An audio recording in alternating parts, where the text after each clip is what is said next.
The fantasy version of Inukai-san's dog is here, everybody. The Ecchi Adventures of Beheneko is here, and I could not be more excited. What a fantastic way to start the winter 2025 anime season. Not only did High Dive get the uncensored version, but they also got the early release version. There was a fear that Abema, which is a Japanese company, they were getting exclusivity a week early, and I was afraid that High Dive was going to be prevented from having that, but here it is.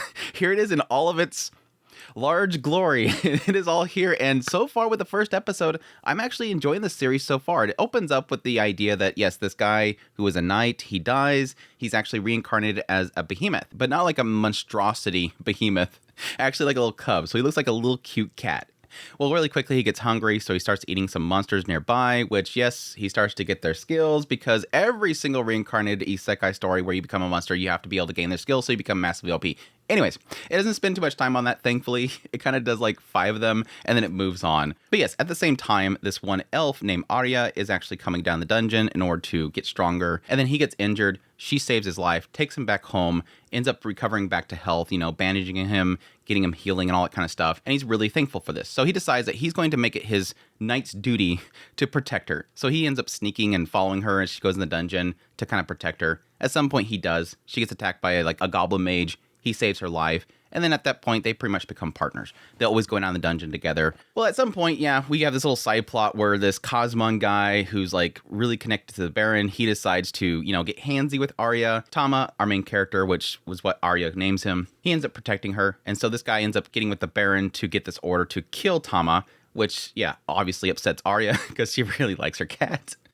And so they have to have a duel. If Arya loses the duel, Cosmon will be able to marry her. And then if she wins, they'll rescind the order to kill Tama. Well, while they're dueling, Arya is losing, and so we have this little conflict in Tama, if I do use my abilities, they're going to find out that I'm a behemoth and they'll have me killed. But if I don't do anything, she's going to lose and get stuck having to be this creeper guy's wife. So he struggles for a little bit, but then he finally decides to use his abilities, and he freaks out thinking, I'm done for.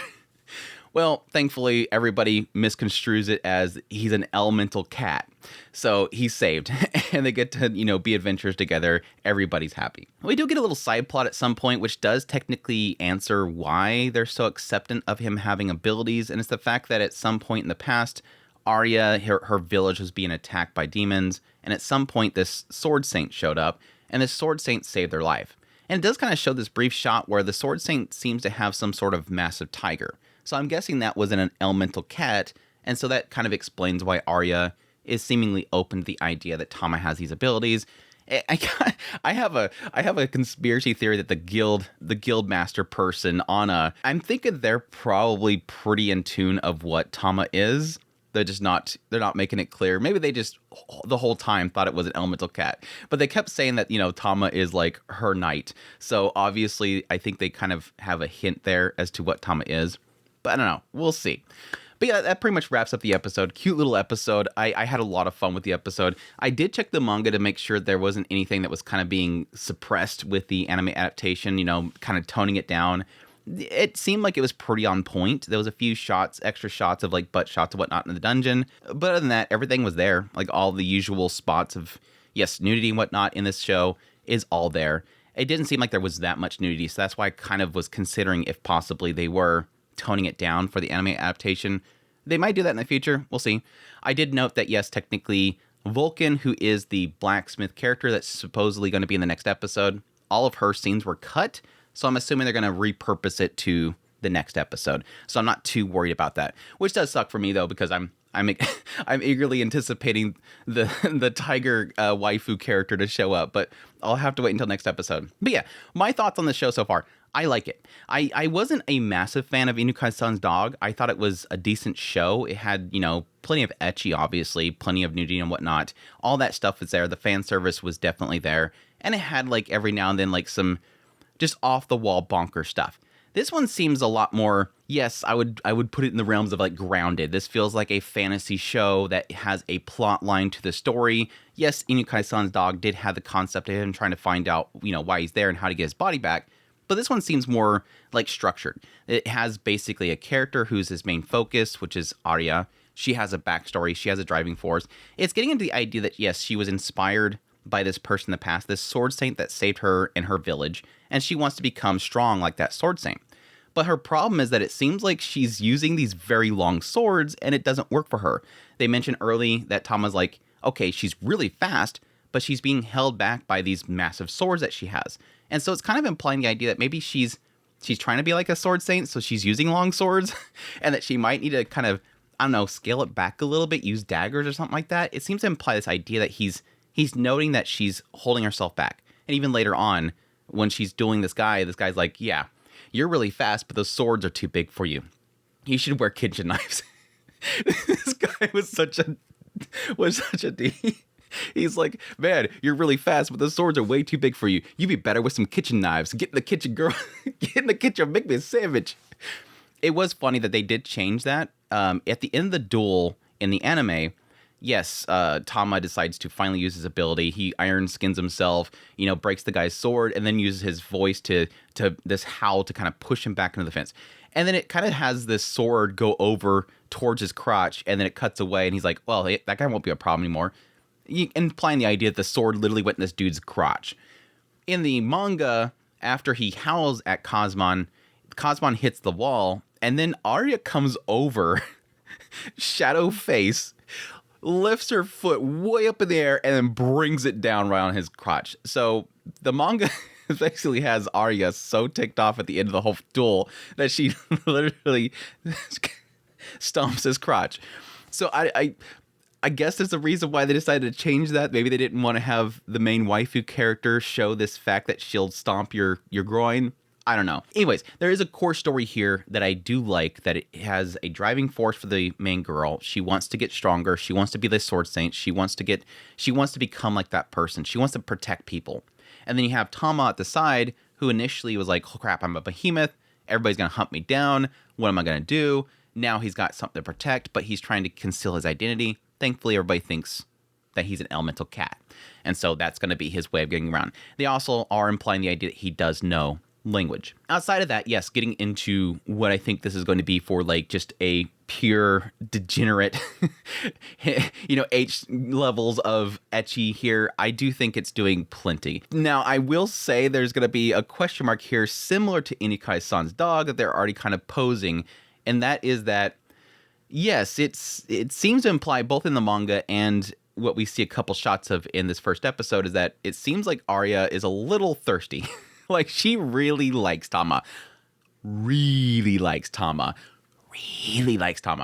Like, you get the little shots every now and then of the heart eyes, like the whole sequence where, yes, she's cleaning him and taking his bandages off. She literally gets this one shot where she's very, very interested in the fact that he's got a thing down there, down between the legs there. He's a male. And so she's got this kind of like, ooh, what does this kind of look like? Ooh, like she's never seen a wiener or something. And so she's getting interested in this cat. And so, yes, as she gets drunk later on, she's getting very kind of clingy. Like, she wants so badly to feel down there and how soft it is. And then later on, when he's cleaning himself afterwards, she gets really jealous that he's cleaning himself rather than letting her do it. And then, yes, they go to the bath together. And then it gets a little cozy. It kind of implies this girl is a little bit... She likes Tama a lot. Tama saved her life. She likes Tama a lot. So it might actually... It seemed like it's going in that realms where it's going to have her literally thirsty. In the manga, they have at some point they're getting cozy in the bed. And then at some point he jumps off the bed and he sees her eyes and they have hearts in them. And so, which is unfortunately like one of the only things they really cut from the anime adaptation. And they might do it in the next episode because it kind of implies to the whole Vulcan thing, which is the character next episode. So they'll probably have the next episode. He's getting away from her and he literally says, "You're not just an elf, you're an Ero elf," or something like that. The weird translation, basically implying a thirsty elf. And so he's already getting clues that Arya kind of wants to do naughty things with me as a cat. So I don't know how far they're going to go with that. We'll see. We'll see. But that technically could play into it not just being him constantly seeing her doing, dressing or undressing or being in the bath. It might get into more things where it's going to get very cuddly. And so that might be a little bit of a put off for some people. Some people don't like the idea of, yes, basically reality. We'll see. We'll see if it kind of goes that direction. But so far, the comedy has been decently solid. I don't think this show so far has been a funny series, which I think that might be a difficulty there. But I don't really mind it so much because I think the main plot line of getting stronger, him protecting her trying to prove herself, him maybe possibly helping her with her skills and possibly change equipment to something that's a lot more easier for her to use, him using his skills to kind of assist her in battle. I think this stuff can kind of shift it from just being a, ecchi shenanigans show where I'm constantly waiting for it to one-up itself to kind of shifting it towards it's ecchi, but its focus is the fantasy story and her getting stronger. And I think that one in the end will make this show a lot more easier to consume and enjoy, because I feel like a lot of these ecchi type of comedy series don't really deliver on the comedy itself. Again, it always ends up kind of devolving into how do we one-up ourselves. And I felt like that was the case with Inukai-san Dog. It just felt like with Inukai-san's Dog, it was trying to one-up itself, and if it failed to do that, the episode was a bust, and it was just kind of a slog to get through. So I think this might actually work better for it. I do love the character design so far. Arya looks fantastic, even though it's a little bit on the oversized for me. It's not too much, which is great. Again, like I said before, I'm looking forward to Vulcan herself. There's also Stella, which is like the more Amazon chick, which we'll see how she turns out. I can't say that I'm for the guild people, the guild adventure guild people. It's the usual like overly muscular lipstick wearing people with the dom straps on, which that typically I don't really care much for, but Anna was great so far. Anna's a sweetheart, doing good, protecting Arya, try to take care of her, so I'll let it pass. I did get a kick out of the fact that, yeah, technically it is a play off of Arnold Schwarzenegger. The guild master person's name is Arnold Schwarzenegger, so it's the same as Schwarzenegger, but a little bit different. I don't know why they went for that. If they actually managed to do a dub of this, please do Arnold voice. Hey, High Dive, if you need somebody that could do a good Arnold's voice, get to the chopper. I will do an Arnold voice if you need it. High Dive, call me up. I'll give you an Arnold voice. Anyways, I'm excited for this series. So far, visually, it looks solid. It's not like overly animated. The action scenes aren't like incredible stuff here, but so far they did a good job. Now, I am going to put a pause on that because this is the first episode, and typically with the first episode of these types of series, they do really well with it. I'm hoping that they kind of keep to that in the future episodes. Zero G has done like Grieving Soul and Mysterious Disappearances, a lot of other shows that, kept good standards and good quality, but there's also other ones like Farming Isekai where after some point they start to kind of devolve with the quality. So hopefully they keep it solid with the quality. Anyhow, that's my thoughts on the first episode of Beheneko. Looking forward to the series. I don't know that I'll cover it weekly unless there's something to really talk about. I don't want to get on here and just say, ooh, there was boobies.